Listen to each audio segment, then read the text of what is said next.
नमस्कार मंडळी, लग्नानंतर होईलच प्रेम या मालिकेच्या पुढील भागात आपल्याला असं पाहायला मिळणार आहे की पार्थ हा डिलिव्हरी बॉय बनून काव्याच्या घरी आलेला असतो। पार्थ हा काव्यासाठी जाताना तिची आवडती पेस्ट्री घेऊन जातो आणि तो काव्याला देतो।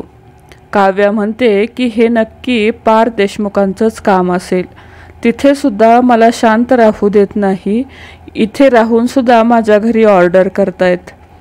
काव्या ते पार्सल घ्यायला तयारच होत नाही। त्यानंतर तो खूपच हट्ट करू लागतो।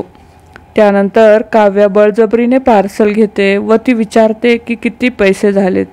त्यावर तो म्हणतो की बिल ऑलरेडी पे झालंय, असं म्हणून तो दरवाजाबाहेर थांबतो। पार्थला खूपच आनंद झालेला असतो।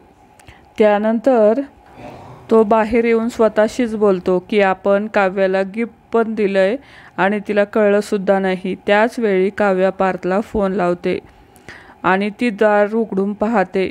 खरं तर काव्याने पार्थला ओळखलेलं असतं। ती त्याचा भांडाफोड करते। ती त्याला म्हणते की डिलिव्हरी बॉय जरा मागे पहा, या काव्या देशमुखला मूर्ख बनवता का। त्यानंतर काव्या पार्थचं मास्क काढते। पार्थ मास्क काढायला तयार नसतो। तो काव्याला म्हणतो की माझा चेहरा दाखवण्यालायक नाहीये। तेव्हा काव्या पार्थवर खूप जोरात ओरडते, तुम्ही टॉप 30 आर्किटेक्टपैकी एक आहात ना, मग नीट बोला, असं म्हणून ती पार्थला जोरात रागवते। त्यानंतर पार्थ काव्याला म्हणतो की हे सगळं मी तुमच्यासाठी केलंय। तेव्हा हे ऐकून काव्याला खूपच धक्का बसतो।